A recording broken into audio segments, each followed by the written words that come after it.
Muy buenas tardes, bienvenidos todos a Casa Árabe.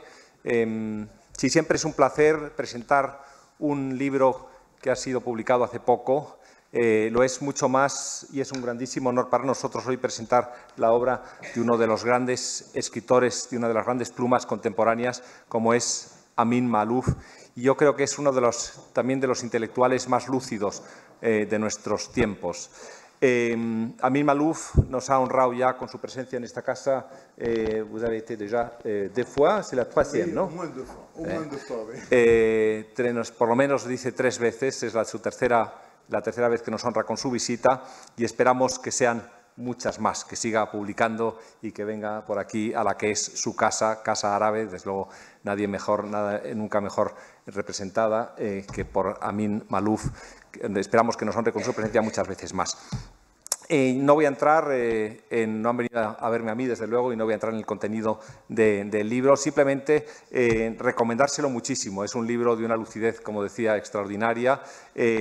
Yo creo que es incontestable en cuanto a el discurso y los hechos que presenta. Las conclusiones, naturalmente, pueden compartirlas o no, pero en todo caso es un libro que seguro que les va a interesar, un ensayo sobre el mundo contemporáneo muy especialmente interesante.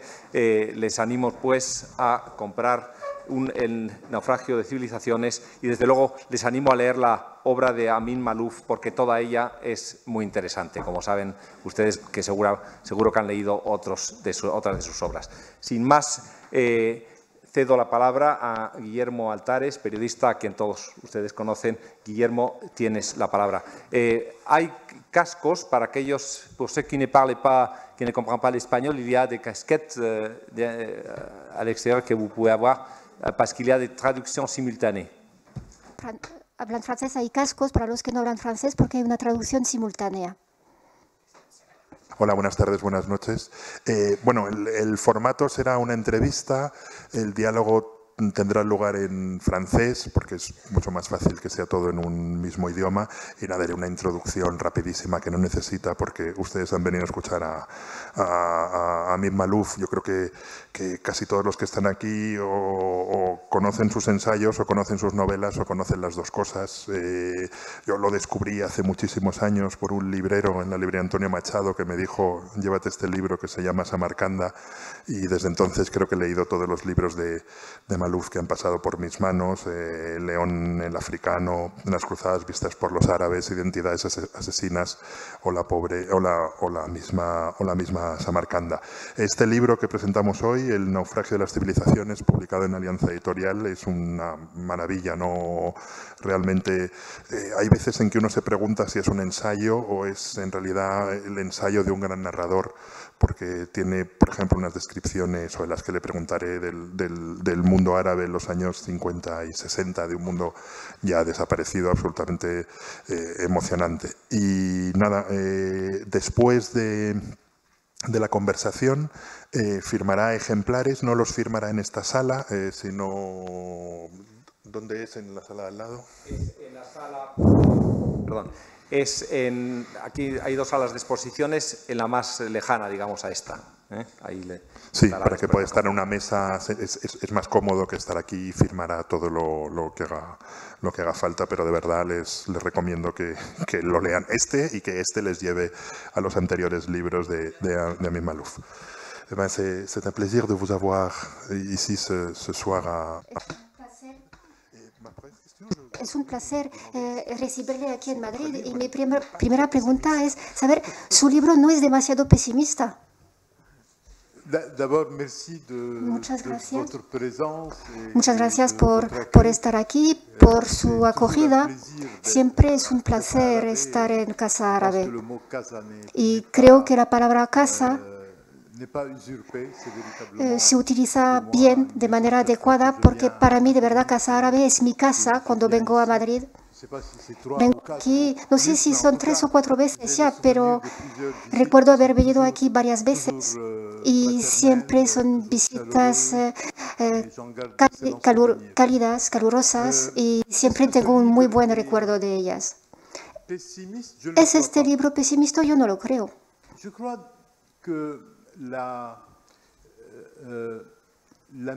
Creo que la misión de la literatura es, primero, ayudarnos a abrir los ojos. La segunda misión, inseparable de la primera, es no predicar la desesperanza. Y yo en este libro intento hacer esto, exactamente esto. Decir que yo estoy preocupado de lo que pasa en el mundo, pero tampoco quiero dar la impresión de que es demasiado tarde. Creo que nunca es tarde. Nunca es tarde para encarrilar de nuevo al mundo. Nunca es tarde para reconstruir lo que se está derrumbando en el mundo. Pero antes de construirlo, yo creo que hay que ser consciente de que el mundo está a la deriva en muchos ámbitos. Estamos en un mundo donde ya no hay ninguna autoridad moral, donde no hay, verdaderamente no hay ningún orden mundial que funcione. Usted me dirá quizá que nunca ha habido ningún orden mundial, pero hoy en día es peor todavía. Hoy en día creo que hay una especie de cinismo universal que está dominando el planeta. Podríamos multiplicar los ejemplos. Esto yo creo que se puede ver a simple vista. Se está derrumbando la calidad moral de los gobernantes. Tampoco es necesario alinear nombres y apellidos, basta con mirar a nuestro alrededor para verlo. Y creo, una vez más, que tenemos motivos reales de preocuparnos, pero no de dejarnos llevar por la desesperanza, porque el fin último de cada libro es llegar a un momento en el que podremos volver a construir y sacar al mundo del marasmo actual. Usted decía que habla de un mundo en el que no hay líder, pero un líder a veces es alguien como Mandela, alguien que ha cambiado a mejor el mundo, pero también hay muchos líderes en el Levante, lo que llama usted el Levante, que acabaron siendo dictadores, personajes siniestros. El hecho de que no haya líderes puede ser negativo, pero también puede ser positivo, ¿no? Tiene usted razón. No necesitamos buscar a salvadores para el mundo. Yo no creo en el líder providencial que nos va a salvar. Pero creo que hay una exigencia de decencia entre los dirigentes. Hay algo en el funcionamiento del mundo actual, en los intercambios entre los líderes. Voy a tomar un ejemplo, lo que pasó hace muy poco en el norte de Siria. La actitud estadounidense que prometieron que iban a proteger a una población, pero luego se retiraron diciendo, pues no, al final los kurdos no participaron en el desembarco de Normandía, así que no les vamos a ayudar, pero eso es un absurdo increíble. Y luego mandar una carta a un jefe de Estado, gustar o no, que podemos apoyar o no, pero hay reglas entre los líderes. O sea, mandar una carta al señor Erdogan diciéndole "Don't be a fool", creo que aquí los estándares a nivel de relaciones entre las personas, entre las naciones, que se está derrumbando. Yo creo que aquí hay algo insano.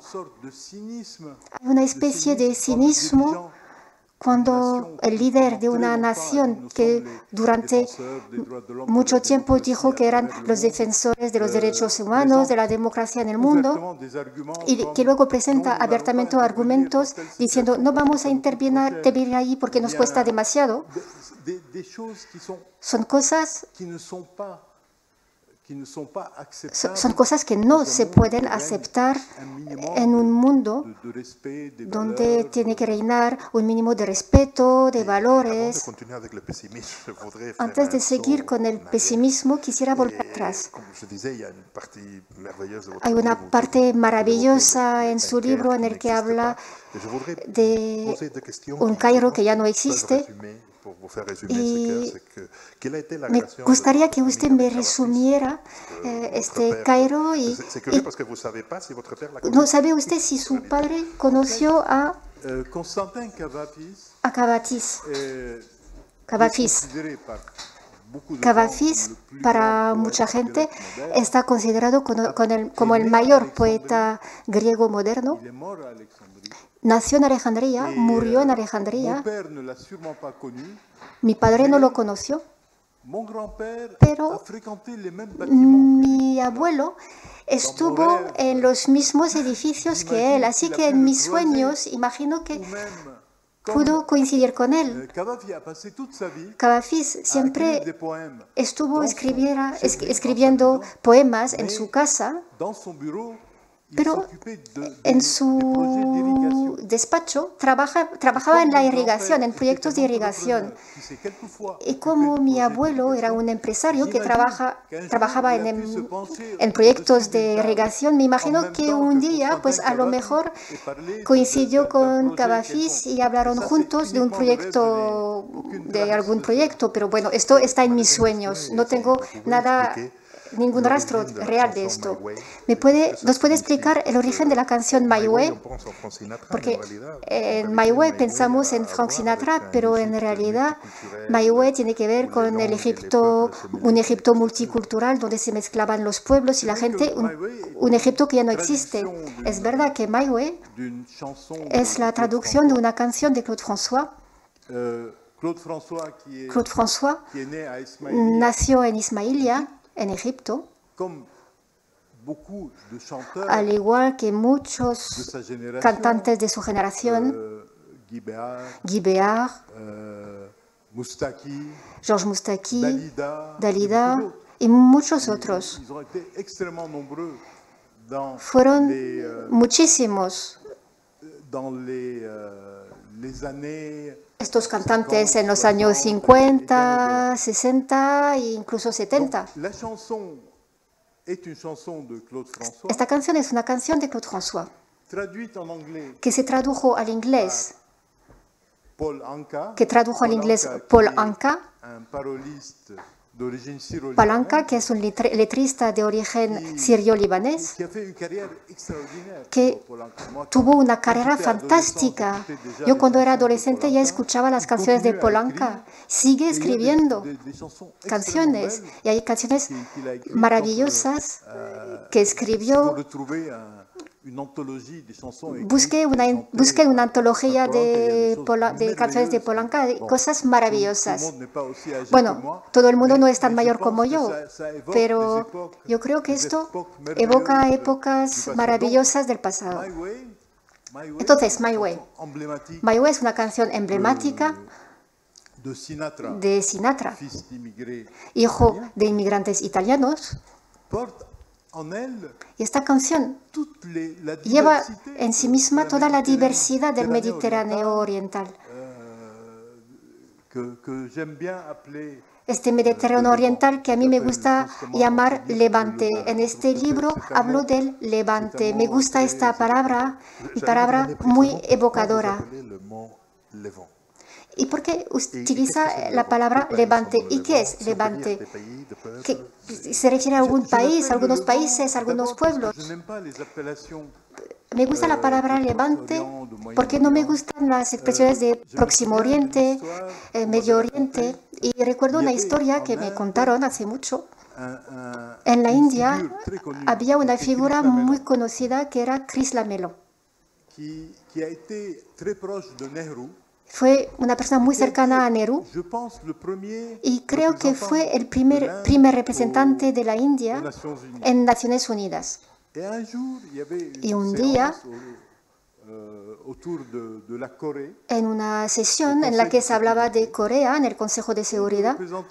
El representante de Estados Unidos habló del Far East, y en un momento dado, este señor levantó la mano y dije, may I ask my distinguished friend, far from what? ¿Lejos de qué? Y creo que es casi insultante llamar a una región en función de la proximidad que tiene con otra o con una región u otra región. El lejano oriente. Esta región hubo apelaciones muy variadas en la historia. Cuando trabajo con libros del siglo XIX, veo que se habla de la Turquía de Asia, porque era el Imperio Otomano y antes de la existencia de la República Turca, se hablaba de Turquía para hablar del Imperio Otomano. Y todos estos países se llamaban la Turquía de Asia. Otra apelación común era la Tierra Santa. La Tierra Santa para los peregrinos que vienen de Occidente, es decir, Jerusalén, etc. Pero cuando se iba a esta parte del mundo, se hablaba de la Tierra Santa porque era como una apelación general. También se habló de Lejano Oriente, Próximo Oriente, Medio Oriente. Y creo que Levante es muy bonito porque evoca al amanecer. Es un término poético y neutro a la vez. Y todo este mundo del que nos habla, el mundo de Cavafis, de Claude François, de Polanca, este mundo desapareció después de la guerra de Suez, cuando se expulsaron a los extranjeros, algo que afectó profundamente a su familia. Y de alguna manera cambió para siempre entonces la historia de Egipto y del Medio Oriente, de Levante. Es cierto que este Egipto cosmopolita de los años 50, hasta los años 50, es decir, este Egipto cosmopolita que empezó a finales del siglo XIX y que desapareció en los 50, vivió una época intensa a nivel cultural, pero también había tensiones políticas muy graves que acabaron por echar abajo esta experiencia. Mi familia materna vivió en Egipto en aquella época. Mi madre nació allí. Su casa sigue allí, ¿no? No sé si le interesa esta historia, pero se la voy a contar. La familia de mi madre viene de la ciudad de Saïda, al sur de Líbano. Primero emigraron hacia Anatolia, se instalaron en Adana. Y en un momento dado, Egipto se convirtió en el Eldorado de la zona. No se puede imaginar cómo era Egipto entonces, la vida en Egipto. Entonces, yo crecí con esto. En mi pueblo, en el monte de Líbano, la mayoría de la gente había estado en Egipto. Egipto era donde había que ir. Mi abuelo fue allí, la familia de mi abuela fue allí, se conocieron en Egipto. Mi madre y sus hermanos y hermanas nacieron en Egipto y mis abuelos maternos murieron los dos en Egipto.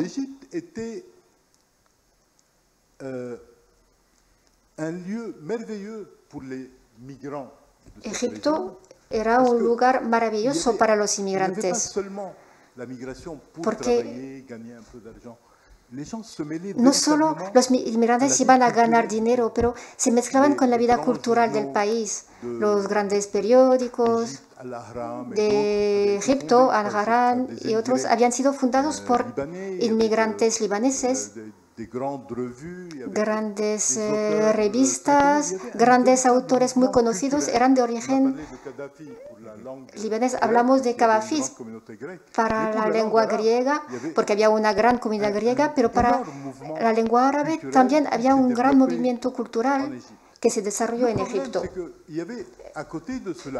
El problema es que al lado de esto había una situación injusta, totalmente injusta, que era esta. Las comunidades extranjeras tenían derechos exorbitantes. Por ejemplo, si una persona de origen griego o italiano cometía un crimen en Egipto, no se le podía juzgar en Egipto.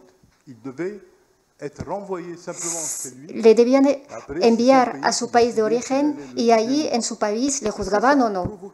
Y esto provocó un resentimiento muy fuerte en Egipto. Esto se vivió en otros países, en Irán, por ejemplo. El primer acontecimiento muy grave que provocó la rebelión de Khomeini contra el Shah fue cuando el Shah aceptó firmar un acuerdo con los estadounidenses diciendo que el personal estadounidense en Irán no se podía juzgar en Irán, que tenían que enviarlo a Estados Unidos. Y esto provocó un resentimiento muy fuerte que condujo después de la revolución a la ocupación de la embajada americana en Teherán.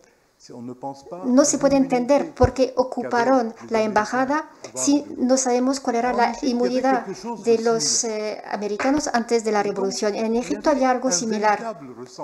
Había un verdadero resentimiento y además los británicos habían mantenido cerca del canal de Suez unas tropas cuando Egipto ya era independiente en 1936. Pero los ingleses dijeron, necesitamos mantener tropas cerca del canal porque la situación mundial es peligrosa. En el 36 estaba Hitler en Alemania, era la guerra de Mussolini en Etiopía. Y el gobierno nacional egipcio dijo, pues vale, de acuerdo, vamos a dejar tropas inglesas al lado del canal. Pero después de la Segunda Guerra Mundial, los líderes nacionalistas moderados egipcios, no sé si alguien recuerda el nombre de Nahas Pasha. Una figura muy conocida en aquella época que se ha olvidado hoy en día, que se conocía muy bien en Oriente Medio en los años 40 y 50. Entonces él les pide a los británicos que se retiren diciendo la guerra acabó, han ganado, ya no está Hitler, ya no está Mussolini, así que se tienen que ir de la cercanía del canal de Suez. E Inglaterra dijo no, ni hablar, es un lugar estratégico y por lo tanto lo vamos a mantener y conservar. Y cuando se produjeron movimientos en contra de la presencia británica, hubo movimientos de guerrilla, ataques, los británicos respondieron con muchísima violencia contra la policía egipcia, hubo varias decenas de muertos. Y esa tensión dio lugar a la Revolución del 52. Esto lo cuento porque la Revolución del 52, bajo la batuta de Nasser, ya venía dirigida contra los privilegios de las comunidades extranjeras. Lo que yo lamento es que todas las comunidades extranjeras se metieron en un mismo saco, digamos, con una misma actitud. Los que se daban en llamar egipcianizados, pues fueron expulsados, incluida la familia de mi madre. Para muchos de ellos que solamente habían conocido Egipto, mi madre, que casi tiene 98 años y que no ha pisado Egipto desde 1957, todos los días nos habla de Egipto. Hasta hoy mismo sigue hablando de Egipto, de su vida en Egipto, de la felicidad por haber vivido ahí en Egipto. Y es cierto que todos los que se marcharon de Egipto han conservado una nostalgia del país de Egipto. Toda esa gente se marchó, por lo tanto, y ese microclima cultural que había permitido pues, la eclosión de un Kavafis o de gente como Mustaki o Dalida u otros más, pues eso desapareció desde entonces. Lamento esa respuesta muy larga. Su madre impuso una condición a la persona que compró la casa. Era un militar. ¿Y cuál era la condición? ¿Y esa condición se sigue cumpliendo? Bueno, pues mi abuela materna, era devota de Santa Teresa y había traído de Italia una estatua de Santa Teresa. Y cuando mi abuelo mandó edificar un edificio en Heliópolis para la familia, y la familia vivía, por lo tanto, en una planta y otros pisos se alquilaban, pues instaló esta pequeña estatua de Santa Teresa en la fachada del edificio. Y cuando falleció mi abuelo y mi abuela tuvo que vender las propiedades familiares, un oficial del ejército egipcio se presentó y quiso comprar la casa. Y mi abuela le dijo: yo le vendo la casa, pero no va usted a poder quitar la estatua de Santa Teresa. Él dijo: lo prometo. Imagínense que 60 años después, una de mis primas fue al Cairo y volvió a encontrar el edificio y en efecto, ahí sigue la estatua de Santa Teresa, ahí sigue en una hornacina encima del portal. Antes de volver a preguntarle acerca de la crisis que conocemos, quisiera aprovechar, puesto que es un fantástico narrador oral, cuenta usted muy bien todas estas historias. En este libro he descubierto que ha estado presente en dos acontecimientos fundamentales del siglo XX. Ha visto la guerra del Líbano desde su propia casa y después pues no sabía que estaba en el mismo avión que se fue de París con el ayatolá Khomeini hacia el Irán de la revolución. Entonces me gustaría que nos contara esas dos historias, porque me gustaría mucho oírlas. Sí, en efecto, yo estaba ahí, pero en condiciones bien diferentes, porque en el primer caso, en el caso de la guerra del Líbano, fue una casualidad. La casualidad hizo que ese incidente sumamente grave que provocó la guerra, pues ocurrió debajo de nuestras ventanas. El 13 de abril de 1975 yo volvía de un largo periplo por Asia y habíamos alquilado, André y yo, 4 años antes, un apartamento en un barrio de Beirut, que era un poco más barato que otros, y habíamos alquilado ahí un apartamento, y el 13 de abril oímos como un tumulto en la calle y la gente empezó a comentar que había habido incidentes, hubo algunos disparos, y en un momento dado oímos gritos y miramos por la ventana de nuestra habitación. Había una pequeña plaza con un rincón, una pequeña rotonda que se llamaba la rotonda del espejo. Y en esa rotonda había ahí parado un autobús con gente alrededor. Yo lo recuerdo muy bien. En la entrada de la puerta del autobús había un tipo de pie discutiendo con gente armada que rodeaba el autobús. Y en un momento dado se produjeron disparos. Y por lo tanto nos ocultamos detrás de la pared de la habitación porque no había más que un ventanal. Durante 20-30 segundos quizás se produjo realmente muchos disparos seguidos, y cuando se calmó pues miramos y había unos 20 cuerpos tumbados, y yo recuerdo cadáveres. Yo recuerdo que ese día llamé a mi padre porque íbamos a haber ido a comer a casa de mis padres y le dije a mi padre: creo que acaba de empezar la guerra civil. Y bueno, pues es un triste privilegio el ser testigo presencial de un acontecimiento que trastoca completamente el país de uno. El otro acontecimiento Eso ya era diferente porque yo era periodista y quería seguir los acontecimientos mundiales. Siempre me han apasionado los acontecimientos del mundo.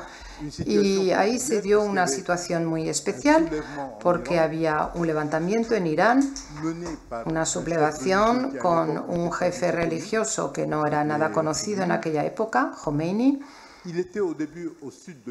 Al principio estaba en el sur de Irak y el Shah tuvo la malísima idea de pedirle a Saddam Hussein que le expulsara. Mientras estuvo en el sur de Irak, pues era un fenómeno como contenido, desde el punto de vista mediático por lo menos.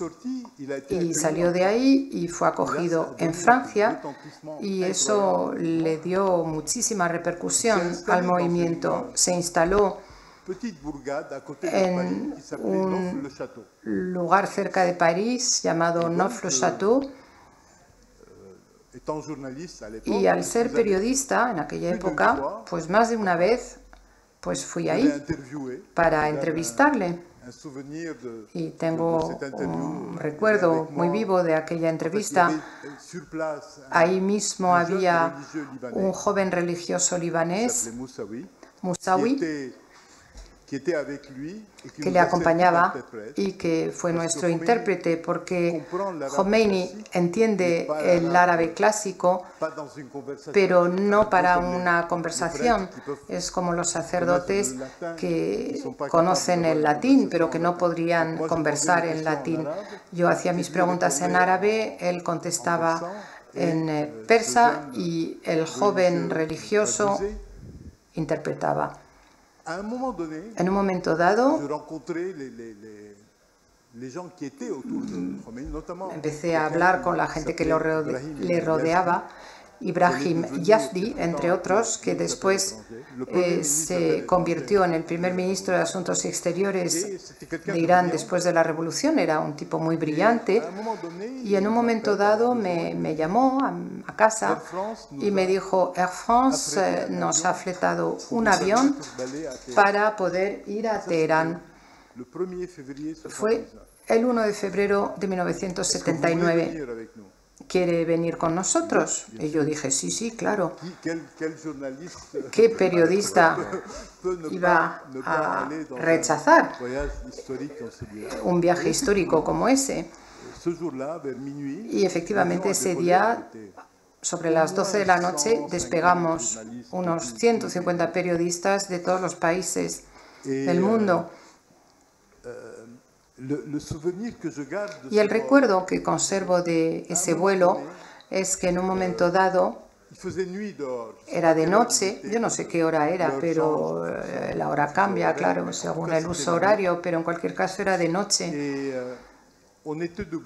Y estábamos de pie, había 2 o 3 periodistas americanos, creo, con un asesor de Khomeini llamado Sadegh Qutbzadeh, que también se convirtió luego en otro ministro de Asuntos Exteriores. Y un periodista en ese grupo le preguntó a Qutbzadeh, ¿ha venido su familia? Y dijo, no, el ayatolá nos ha dicho que no nos llevemos a nuestras familias. Y preguntó, ¿y por qué?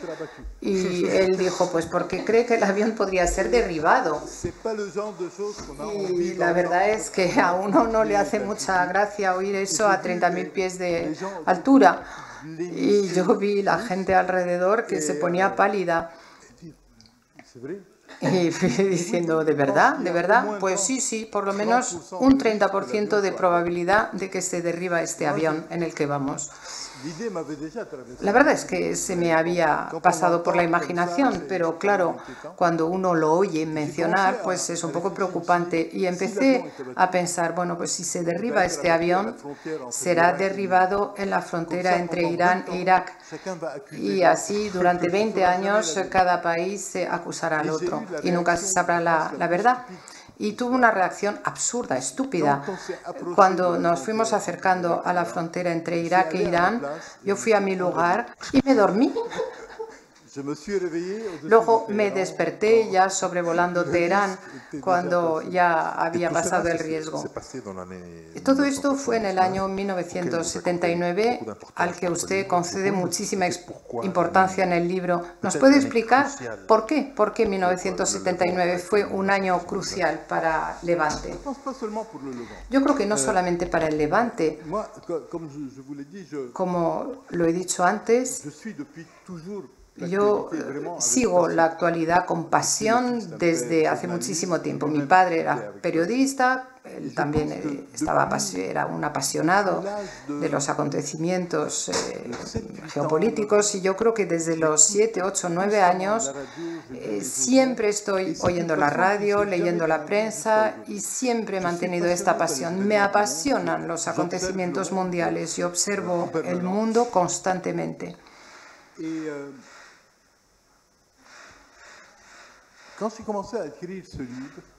Y cuando empecé a escribir este libro, empecé a pensar en los acontecimientos que había conocido, intentando entender cómo habíamos llegado a la situación actual. Y hay un año que volvía constantemente, el año o el periodo 78-79. Y yo entonces entendí que algo fundamental había acontecido en aquel momento en el mundo musulmán. Por supuesto, la revolución iraní, el comienzo de la guerra en Afganistán, el ataque a la Meca el mismo año, en noviembre del 79. En Occidente,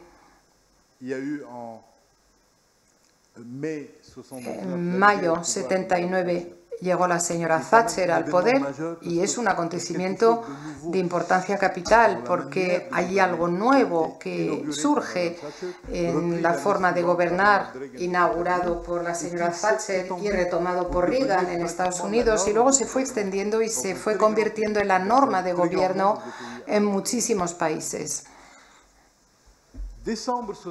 Diciembre de 1978, justo antes, Deng Xiaoping se hace con el poder en China y empieza el despegue chino, y otros muchos acontecimientos hacen que en un momento dado se produce algo crucial que cambia completamente el panorama, y yo creo que 40 años más tarde seguimos en un mundo forjado por aquel momento. ¿Por qué? Y es lo que intento explicar en el libro. Pues se produce la fase terminal del mundo soviético, que se va percibiendo ya y que desempeña un papel fundamental en todos los acontecimientos que he evocado, también la crisis del petróleo de los años 70. Hay muchísimos factores. En cualquier caso, todo converge, digamos, y al final de los años 70, pues ya se produjo un vuelco en aquel momento. Yo creo que la definición que doy de los acontecimientos en aquella época es que a partir de ese año el conservadurismo empezó a presentarse como revolucionario, y los defensores del progresismo habituales pues ya no tienen más objetivo que conservar el acervo que tienen. Puesto que estamos hablando de política, me gustaría hacer un par de preguntas o tres. ¿Nació usted justo antes o justo después de la muerte de Albana, si no me equivoco? Ese enfrentamiento la laicidad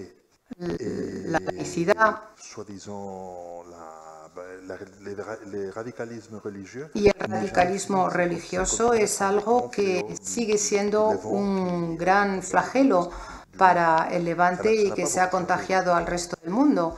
No ha cambiado mucho. Es cierto que yo nací 2 semanas después del asesinato de Hassan al-Banna en Egipto, y el gobierno egipcio estaba ya, digamos, muy comprometido. Eso se había iniciado en los años 20 prácticamente, y 100 años más tarde, pues ese conflicto perdura.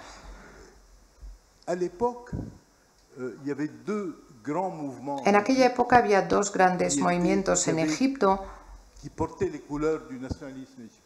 que llevaban la bandera del nacionalismo egipcio. El movimiento de los hermanos musulmanes de Hassan Banna, que probablemente desde un punto de vista popular era el movimiento más importante, y luego había otro movimiento que en aquella época era embrionario, pero que iba a prevalecer cuando se produjo la revolución, el movimiento de los oficiales libres dirigidos por Nasser. Y los dos movimientos en un principio no eran antagonistas, y parte de los que se hicieron con el poder en la revolución egipcia del 52 estaba muy cerca de los hermanos musulmanes, pero se produjo una lucha por el poder. Nasser prevaleció, se hizo con el poder y reprimió el movimiento de los hermanos musulmanes, y durante unos 20 años al menos el movimiento panárabe de Nasser fue el movimiento que dominaba en toda esa región del mundo, mientras que el movimiento islamista era endeble políticamente hablando. Luego las cosas cambiaron a partir de los años 70, pero esta dicotomía no solamente es de Egipto, sino que está en todo el mundo árabe. Sí, pero empezó en Egipto, luego se fue extendiendo a otros países, pero digamos que el pulso que ocurrió en Egipto en los años 50 entre los oficiales dirigidos por Nasser, los oficiales libres y el movimiento de los hermanos musulmanes fue un conflicto muy, muy importante. En su libro también identifica uno de los flagelos del mundo contemporáneo, el comunitarismo. Le parece que es una cosa tremenda que explica la guerra de Siria, y el comunitarismo es sobre todo algo respecto del Líbano. Líbano, como todo el mundo sabe, es un país en el que hay muchísimas comunidades religiosas. Esas comunidades quisieron organizar las relaciones entre ellas, lo cual era positivo, porque en otros países de la región a menudo se dejan de lado las comunidades considerando que son idénticas, que no es necesario otorgar a una u otra un lugar especial. Líbano tuvo una actitud diferente, quiso reconocer la existencia de las comunidades, reconocerle a cada una su lugar y parte del poder. El problema es que eso se hizo a través de un sistema de cuotas que fue al final perverso. El sistema de cuotas, que se suponía que iba a ser provisional y que iba a servir para preparar, para poder superar ese comunitarismo, pues en realidad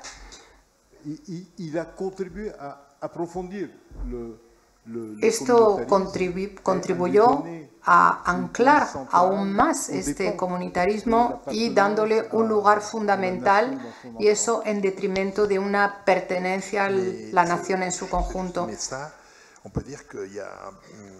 Bueno, pues yo no sé si la palabra adecuada es comunitarismo, pero la guerra de Siria también es una guerra entre comunidades. En el Kurdistán vemos cómo se ataca a los kurdos porque son kurdos, los turcos utilizan milicias árabes, o sea que realmente es tremendo. Sí, tiene razón al decir que ese comunitarismo está muy presente en toda la parte asiática del mundo árabe. Para nada en la parte africana del mundo árabe. No hay comunitarismo ni en Magreb. Bueno, hay diferencias, pero no es el mismo tipo de fenómeno. Mientras que el comunitarismo es muy fuerte en Líbano, en Siria, en Irak, en Yemen, en Bahrein, en muchos países de la región.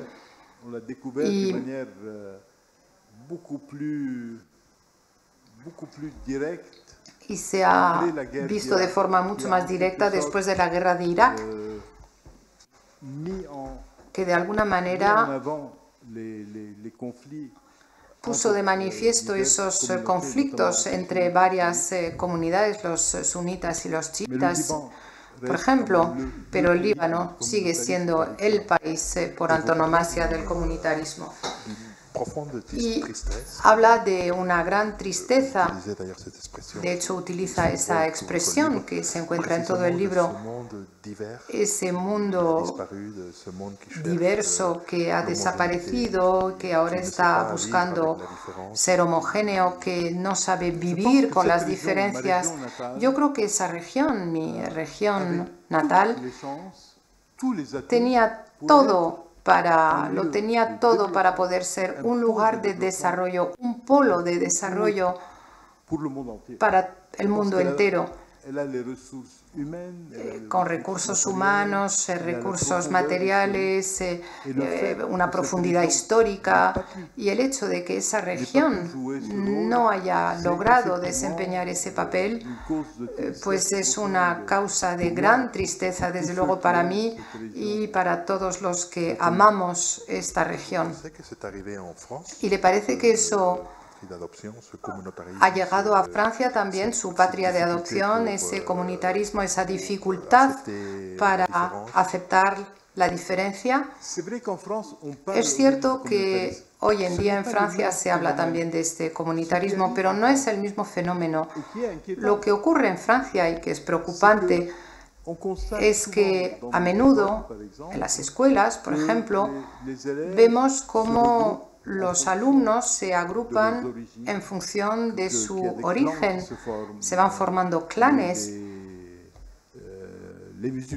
los musulmanes, los africanos, los judíos, la gente se va agrupando y eso antes no ocurría en las escuelas de la República. Hace unos cuantos años eso no sucedía, era impensable, y es verdad que es un fenómeno que vamos observando. Es preocupante, pero bueno, una vez más no es el mismo tipo de comunitarismo que conocemos en Líbano, en Irak, en Siria. Y se ha perdido completamente la esperanza para el Levante, porque hemos vivido la primavera árabe y nos preguntamos, a lo mejor esos países ya van a poder ser democracias, los pueblos del Levante van a poder tener una representación democrática. 10 años después, salvo en Túnez, pues las cosas prácticamente no han cambiado, ha sido un fracaso total, como en Siria incluso. Es cierto que lo que llamamos la primavera árabe no mantuvo sus promesas. Yo estaba muy entusiasta. Yo no pierdo la esperanza. Creo que esos acontecimientos demostraron que las aspiraciones profundas de los pueblos, las aspiraciones de libertad, de dignidad, son reales. Creo que las aspiraciones que se puedan tener en Argel, en Santiago, en París, en Madrid, en todas partes, son las mismas. La gente a lo que aspira profundamente es lo mismo en todos los países. La gente quiere vivir de manera digna, quieren que sus hijos puedan ir al colegio en buenas condiciones, quieren que sus líderes les respeten, y creo que estas aspiraciones acabarán por prevalecer. Se necesitará tiempo, será difícil. Hay gobernantes que que están dispuestos a utilizar todos los medios para quedarse en el poder. Pero creo que al final, según la lógica de la historia, todos estos países tendrían que librarse de todo lo que les oprime, todo lo que les impide alcanzar la libertad y la dignidad. Hoy aprendimos que 39 personas murieron en un camión en el Reino Unido. No sabemos en qué circunstancias murieron, pero seguramente serán migrantes. Usted viene de una familia que cambió de país, usted pertenece a varias culturas. Sus libros hablan de varias culturas, varios países. ¿Qué opina de esta Europa que está cerrando sus puertas? Antes de venir, escuché esta noticia que es horrorosa. Estos migrantes que se encontraron muertos en un camión. Lo vi en la BBC, no sabían todavía de dónde venían. Unos decían de Bulgaria, otros de Bélgica. Es una historia trágica. Como lo dice usted, es cierto que yo no puedo ser indiferente a lo que les ocurre a los migrantes, porque yo mismo soy migrante. En mi época, en la época en la que yo emigré, las cosas eran más fáciles que hoy. Claro, cuando uno deja su país siempre es difícil, siempre hay que enfrentarse a algunos obstáculos, pero es mucho más complicado hoy que entonces. Es una tragedia para los países de donde vienen, porque si la gente sale de su país es porque hay razones graves. Hay países donde es imposible vivir, donde no hay futuro. Y los que dejan su país muchas veces son los elementos más dinámicos de su país. Les vemos llegar en harapos, pero nos parecen miserables, pero no es cierto. Los más miserables se quedan en su país. Los que tienen el valor de irse, de correr riesgos como la muerte. Esta gente son los que en una sociedad normal, en una época normal, pueden ser los elementos dinámicos de una sociedad. O sea que es una tragedia para el país de origen. Y para el país de acogida puede ser un problema, depende de las épocas. Hay momentos en los que las cosas pasan normalmente, hay otros momentos en los que hay una afluencia grande de inmigrantes. Yo creo que hay que saber gestionar estos temas. No tienen que ser instrumentos políticos, hay que saber gestionar esto. Yo creo que se puede gestionar. Hay que tener sabiduría, sutileza.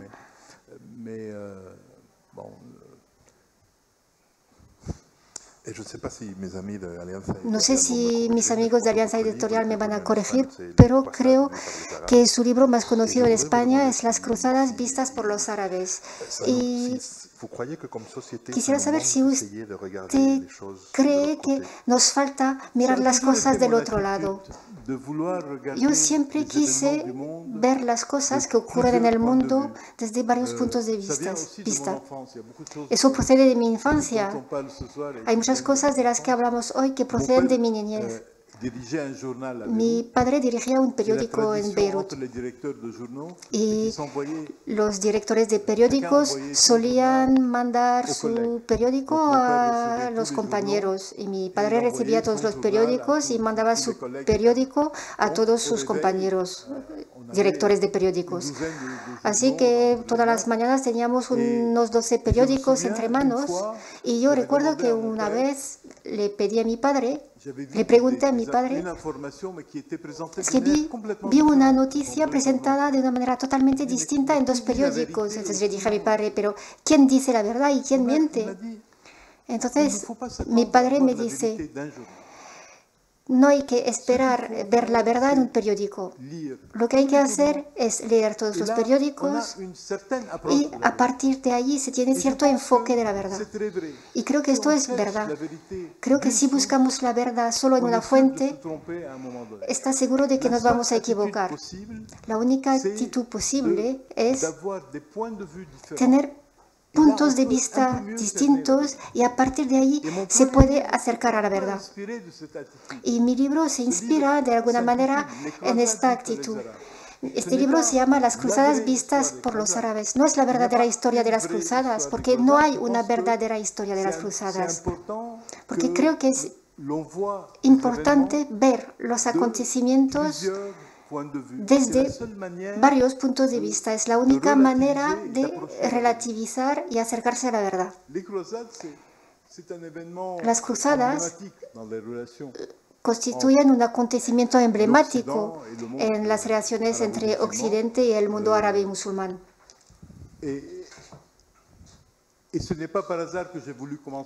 Y no es una casualidad si quise empezar con este libro, porque quiero que es un elemento fundador,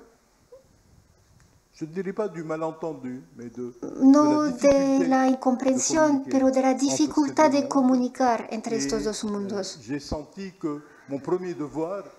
Sentí que mi primer deber era enfrentarme a este tema, porque es a partir de allí que todo empezó.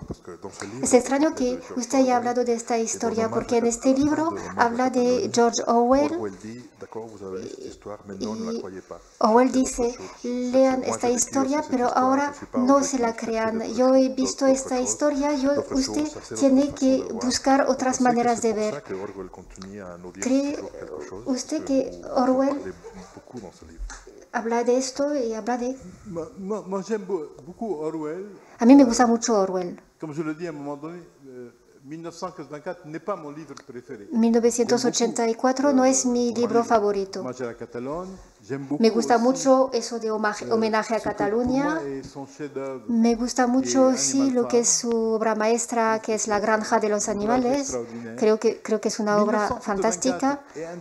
1984 es interesante por su tema, pero como novela, el valor novelesco del libro a mí no me convence. Pero el tema sí que es fundamental y este tema sigue allí. Y yo creo que el miedo que expresa Orwell en este libro está con nosotros ahora. Creo que el mundo de Gran Hermano que nos está vigilando con todas sus pantallas en todas partes, este mundo está allí. Pero en la mente de Orwell, esto era una especie de dictador totalitario tipo stalinista que iba a imponer este régimen, pero en este caso no nos lo impone nadie, nosotros aceptamos, estamos contentos de ver en nuestras calles unas cámaras que graban lo que está pasando en la calle.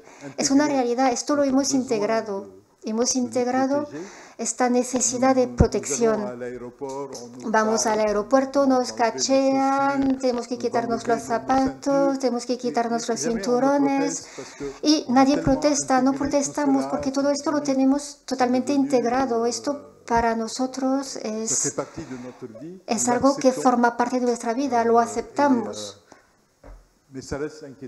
Pero sigue siendo preocupante, digo yo. Vamos a acabar pronto. El primer libro que leí de usted es Samarcanda, como lo dije. Es la historia de... Es que un hombre que trabajaba en una librería que me lo recomendó. ¿Cree usted que Omar Khayyam sigue siendo un héroe? Sigue diciéndonos, tantos siglos después, sigue diciéndonos cosas. Para mí sí.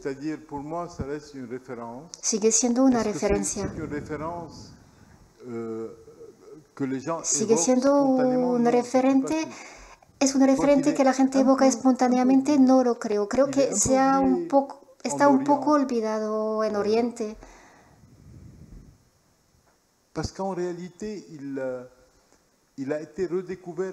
En realidad se redescubrió más bien en Occidente. Khayyam estaba completamente olvidado. No se le consideraba como un gran poeta. No se podía comparar con los otros poetas de la literatura persa. Se descubrió en el siglo XIX, fue un inglés, Fitzgerald, quien lo descubrió. Fitzgerald tradujo, entre comillas, porque en realidad no tradujo, escribió. Escribió algo que no tenía nada que ver casi con lo que había escrito Khayyam. Pero eso permitió que se conociera Khayyam. Fitzgerald descubrió Khayyam y gracias a ello en Occidente hubo un momento en el que a Khayyam le gustaba a todo el mundo. De hecho, en Estados Unidos hay niños que se llamaron Omar, incluso en Panamá hubo el presidente Omar Torrijos. El nombre Omar se volvió muy importante en Occidente. Y el descubrimiento de Khayyam en Occidente tuvo repercusiones en Oriente. Pero me da la sensación de que Khayyam no es una figura emblemática para mucha gente, pero para mí sí. Omar Torrijos, de hecho, está enterrado en Madrid. Es que yo conozco a muchos Omar en Estados Unidos. Había un general que se llamaba Omar Bradley, que tuvo un papel muy importante en la Segunda Guerra Mundial. La gente de esta generación, había mucha gente que se llamaba Omar, porque en aquella época la gente se encaprichó de Omar Khayyam. Entonces era la cresta de la ola creada por Fitzgerald. ¿Usted cree que Omar Khayyam está olvidado en Oriente, en el Medio Oriente? Precisamente porque él habla de un mundo de tolerancia que ya no existe.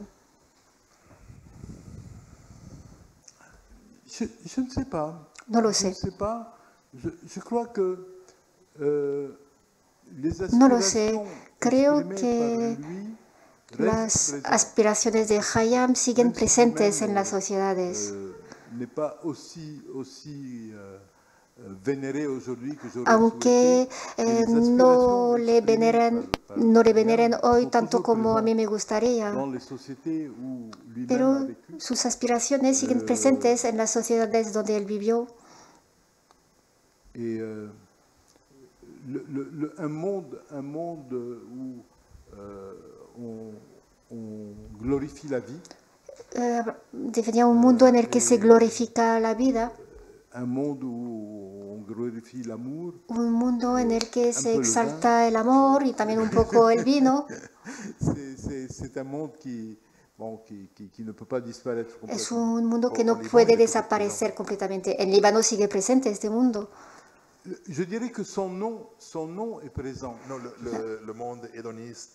El mundo hedonista, a pesar de las guerras, a pesar de los desastres, sigue siendo un mundo hedonista, Líbano.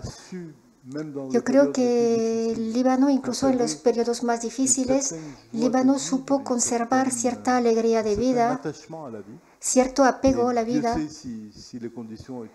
Y Dios sabe si las circunstancias fueron difíciles, la gente sufrió mucho y sigue sufriendo, pero a través de los obstáculos, a través de estas dificultades, la gente sigue esperando una vida mejor.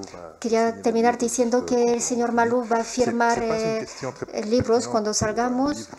No es una pregunta muy pertinente para un libro que se titula Naufragio de las civilizaciones, pero ¿usted dónde cree dónde podemos encontrar la esperanza?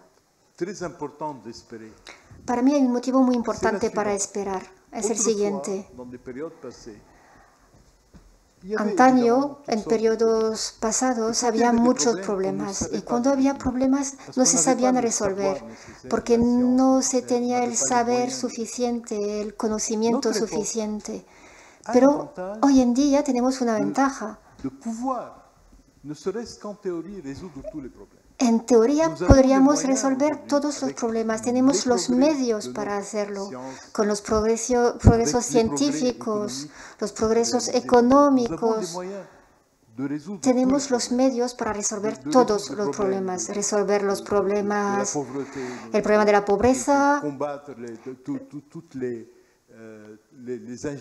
luchar contra todas las injusticias. Todo esto es posible hoy en día. El único problema verdadero, que no es pequeño, se encuentra en las mentalidades. El día en el que consigamos modificar nuestras actitudes en nuestras mentes, entonces los problemas se podrán resolver por sí mismos, porque tenemos los medios de resolverlo todo. Por eso sigo siendo optimista. Muchas gracias.